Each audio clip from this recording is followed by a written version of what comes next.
इसको क्या कई बार बच्चे भूल जाते हैं, उनको पता होना चाहिए, जैसे hydrogen like atom helium plus, lithium plus 2, barium plus 3, हम इनकी बात कर सकते हैं। मतलब ये 1 इलेक्ट्रॉन सिस्टम पे लगता है।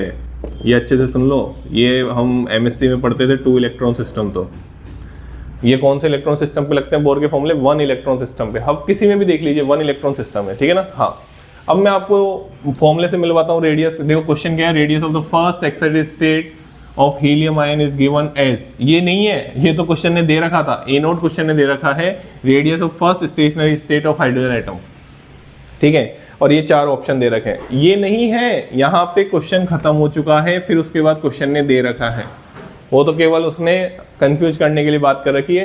क्वेश्चन यहाँ पे कंप्लीट हो चुका है, फिर उसने दे रखा है a note radius of first stationary state of hydrogen atom. बात समझ में आ गई? चल, अब पहले तो फर्स्ट एक्साइटेड स्टेट का मतलब क्या होता है?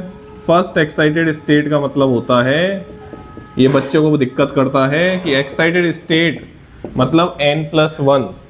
अगर फर्स्ट एक्साइटेड स्टेट बोली है तो मतलब n बराबर 2 होगा। सेकेंड एक्साइटेड स्टेट बोलता तो n बराबर 3 हो जाता। फोर्थ एक्साइटेड स्टेट बोलता तो n बराबर 5 हो जाता।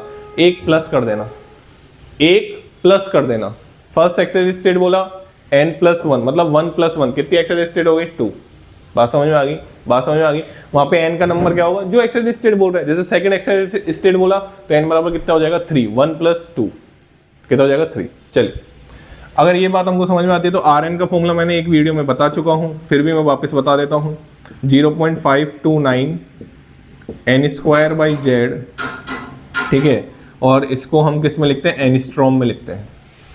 अब बच्चों को मान लो ए नोट याद नहीं है, ए नोट की टर्म से फॉर्मूला याद नहीं है, तो क्या रटने की जरूरत है? क्या नहीं है रटने की जरूरत। क्वेश्चन ने क्या बोला है? ये radius of first stationary state of hydrogen atom है। आइए तो यहाँ पे क्या करते हैं अपन, पहले तो radius of first stationary state of hydrogen atom क्या दे रखी है? A note 0.529।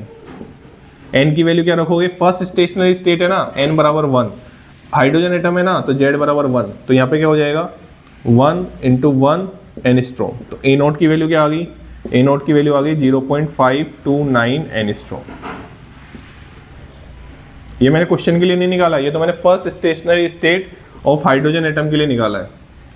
First stationary state of hydrogen atom के लिए निकाला है मैंने ये, ठीक है। अब मैं इस क्वेश्चन के लिए निकाल लेते हैं। अब तो कुछ बचा ही नहीं है क्वेश्चन में, देखिए आराम से।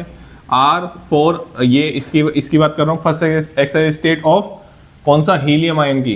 तो आराम से देखें, n बराबर तो इसमें क्या हो गया? n बराबर इसमें हो गया 2, z बराबर क्या हो गया? 2। हीलियम आयन का z कितना होता है? 2 होता है, ठीक है ना। चलिए, अब क्या बचा है इसमें? कुछ नहीं बचा। तो